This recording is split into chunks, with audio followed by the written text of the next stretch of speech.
Hello বন্ধুরা, আজকে আমি ছোলে বানিয়েছি। ছোলা মশলা ছাড়াই অসাধারণ লাগে খেতে। তার জন্য আমি ছোলাগুলিকে আগে থেকে সিদ্ধ করে নিয়েছি। তো রাত্রেবেলা ভিজিয়ে নিয়ে সকালবেলা সিদ্ধ করে নিয়েছি। দেখুন আমার একদম ফুলো ফুলো হয়ে গেছে, সিদ্ধ হয়ে গেছে দেখুন। তো পেঁয়াজটা ফোড়ন দিয়ে দিলাম, আদা রসুন দিয়ে আমি মশলাটা একটু ভালো করে ভেজে নেব। তো ফোড়নে কিন্তু তেমন বেশি মশলা আমি দেইনি।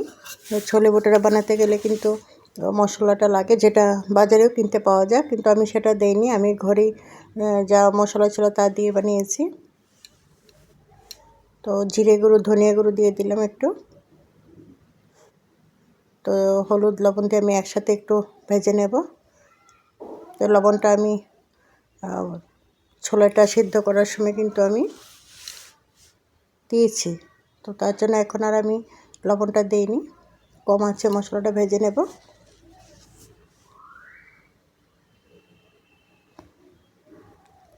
ঘরের যা মশলা থাকে তা দিয়ে কিন্তু অসাধারণ লাগে খেতে। আমি দুটো আলু আগে থেকে বয়েল করে ছোট ছোট করে পিস করে কেটে নিয়েছি। বয়েল না করলেও চলে, একসঙ্গে দিয়ে দিলেও চলে।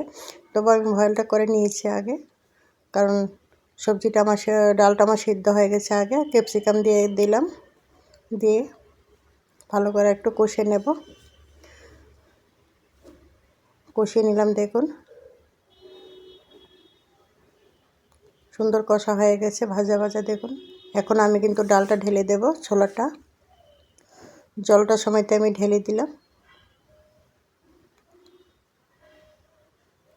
এখানে শুকনো লঙ্কার গুঁড়োটাই দিয়েছি, কাঁচা লঙ্কাটা আমি দিইনি কালারটার জন্য। তো এখন দিয়ে আমি মিষ্টি জিরা, যেটা মৌরি বলে, মৌরি আগে থেকে বেজে গুঁড়ো করে রেখেছিলাম, সেটা দিলাম। ছোলে মশলার বদলে আমি এই মশলাটাই দিলাম, একটু গুঁড়া মশলাও দিলাম, আর উপর দিয়ে একটু টমেটো সস দিয়ে দিলাম। আমি আগে টমেটো দেইনি, তার জন্য উপর দিয়ে একটু টমেটো সস দিয়ে দিলাম, আগে দেইনি আমি। তো কীরকম হলো বন্ধুরা, দেখুন হয়ে গেছে আমার ছোলে।